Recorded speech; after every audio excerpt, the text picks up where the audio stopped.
Hi everyone, I'm Shauna and welcome to my channel. Today's video is a fun one. I am doing the eyeshadow palette tag.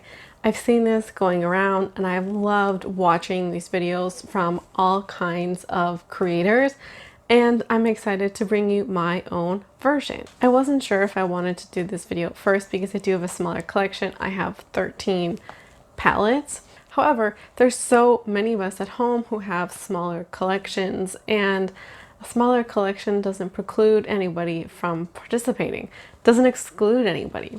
So let's get started and let's talk about some palettes. The first question is, show your newest palette. For me, this was pretty easy. This is the Flutter by palette from ColourPop. This is what it looks like. It is truly a really beautiful cool tone purple eyeshadow kind of color scheme or color story. It is so beautiful. It still makes my heart pitter patter. I haven't quite used this as much as I would have hoped, given that I've been, like many of you, in quarantine. This is the newest. I did get this in December and nothing else has come in since. So my newest palette is about 5 months old. Show your oldest palette. And mine, I think like many, is the Modern Renaissance palette. When I was thinking about this, I was thinking like, what was my first palette purchase, or even my first high-end palette purchase?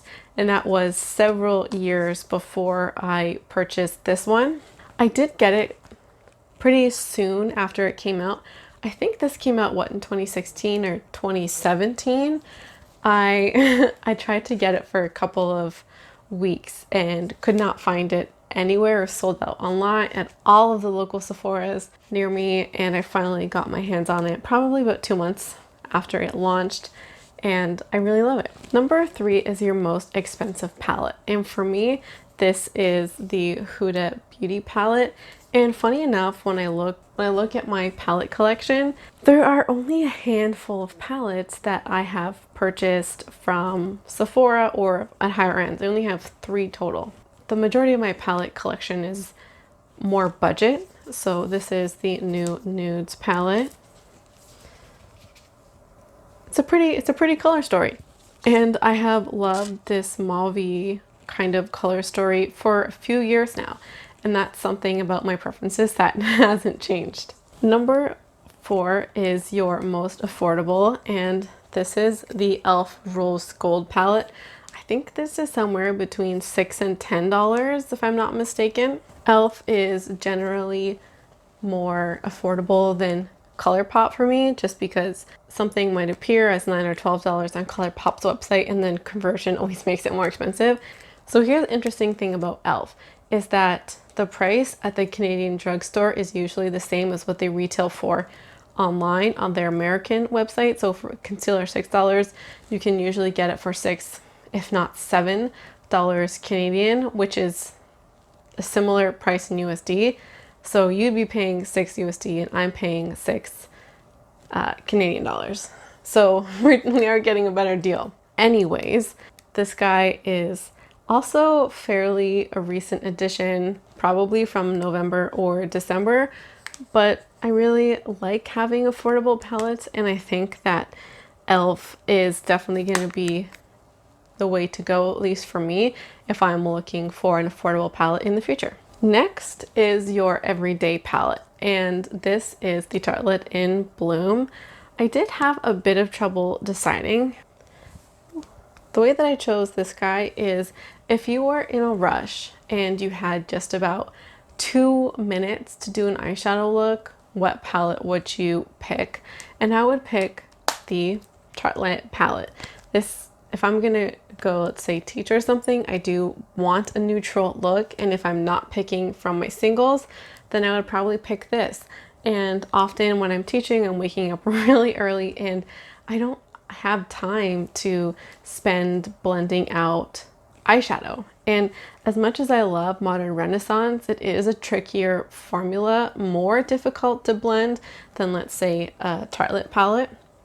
And so I would pick this for the ease of blendability, for its color story, and its pigmentation. It's a little bit more lighter in pigmentation, so I do find myself reaching for this when I am teaching, and I have done this time and time again.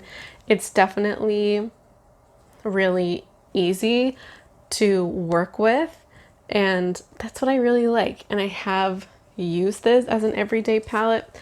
I was thinking about maybe putting in the Going Coconuts palette.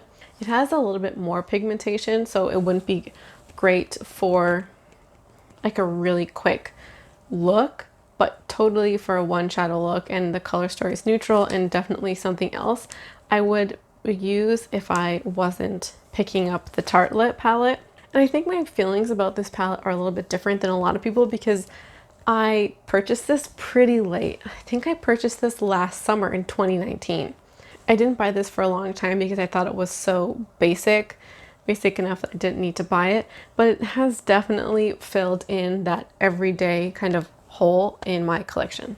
The next question is the smallest. So you could go for something like this.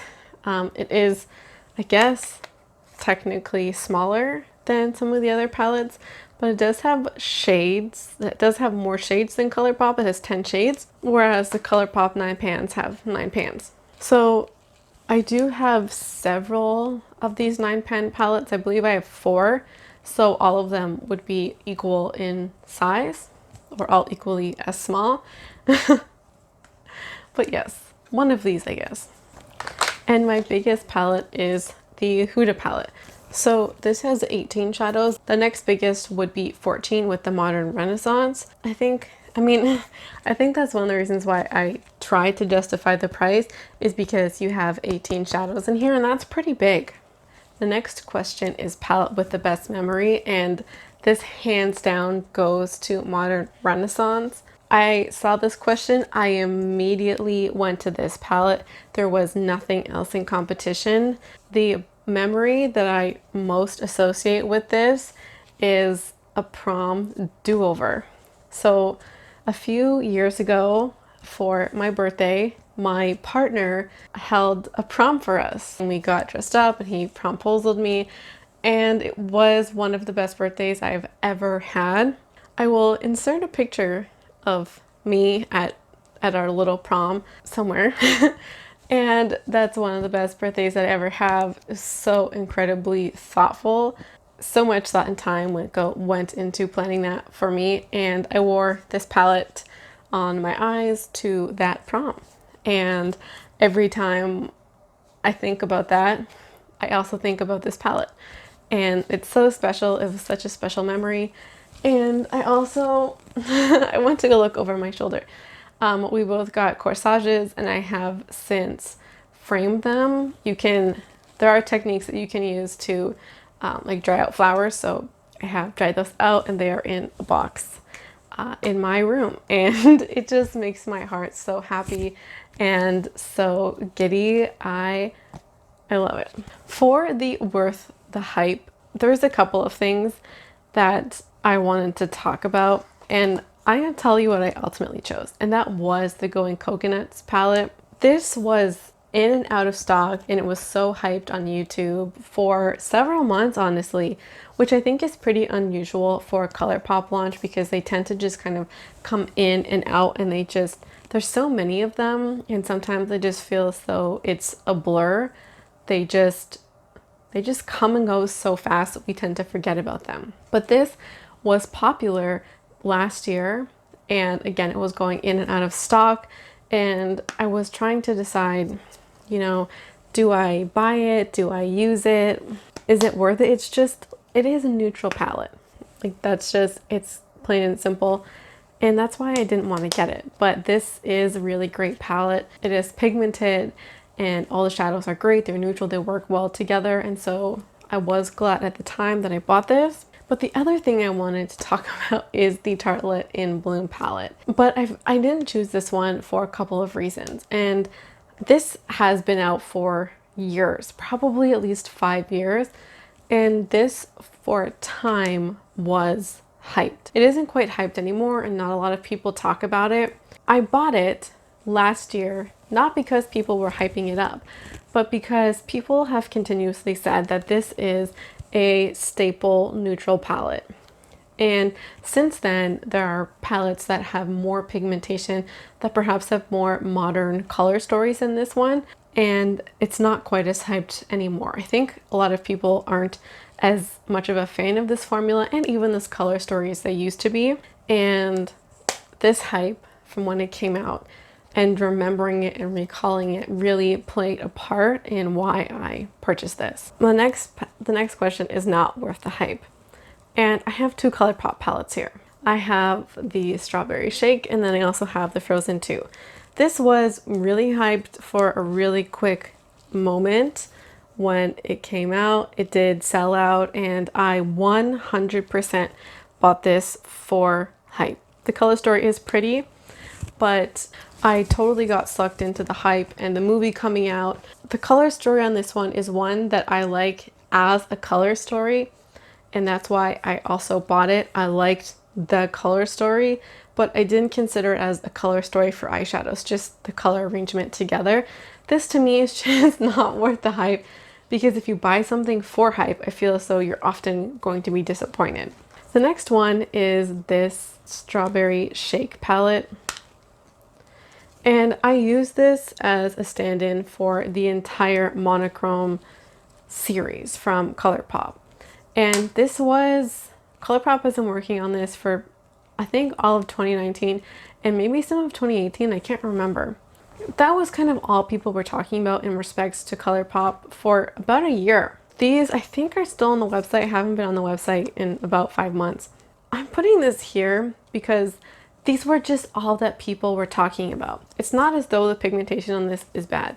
It's just that I'm so disappointed that I kind of fell into this hype and bought this because they were popular and everybody was raving about them. There is honestly no way that I'm going to finish this or that it's going to last more than 1 or 2 more years. And these palettes, this entire series was built on hype and trend and not longevity. Whereas even though the Going Coconuts palette was technically part of that line, it's definitely an outsider because it's more of a neutral palette. And I'm not saying that anybody who buys eyeshadows or any eyeshadows that aren't technically like a literal neutral are overhyped or not worth the money. It's just that this entire series was kind of kitschy. Get your all blue palette and your all turquoise palette. Are you going to use that? And we bought them because we felt as though nobody else was doing this thing. Nobody else was giving us these monochromatic palettes. I just wonder if they're a necessity. An all pink palette is not gonna last 2 or 3 or 4 years. It's not. It's entirely hype. We built this thing to be around for a short while. That's why they were created. So I'm disappointed that I just fell into the hype of a brand doing something new and I didn't think about the longevity of the brand, because this is going to be gone literally in the garbage or given to somebody else in a couple of years, if not the end of this year. I don't really know what the story of this is going to be, but it's not going to be a long time favorite. And I shouldn't have bought it. I shouldn't have just purchased something pink because no one else is doing pink and I love pink. I didn't critically think if I could use this or if it fit into my life. The next question is your most used palette. It's quite simple. It's Modern Renaissance. It's been around the longest, and so I've just had the most opportunity to use it. And this was a good purchase because I liked all the colors.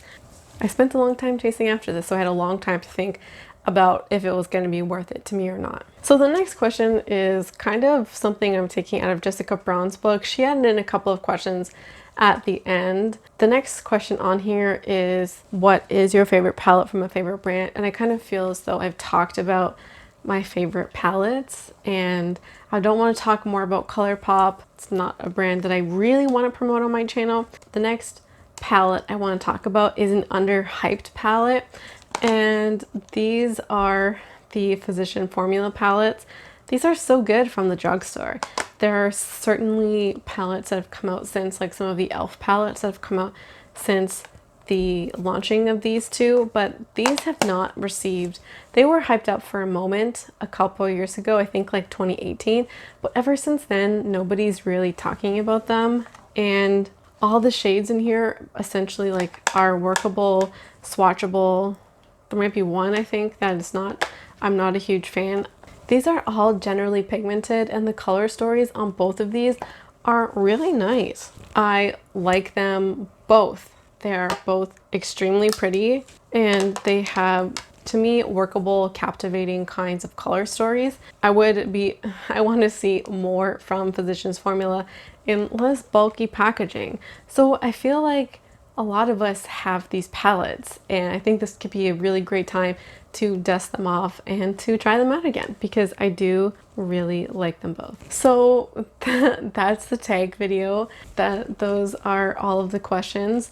I particularly loved reminiscing about modern Renaissance. But either way, that wraps up this video. I hope you had some fun here today, and I also hope to see you again around here soon. Bye.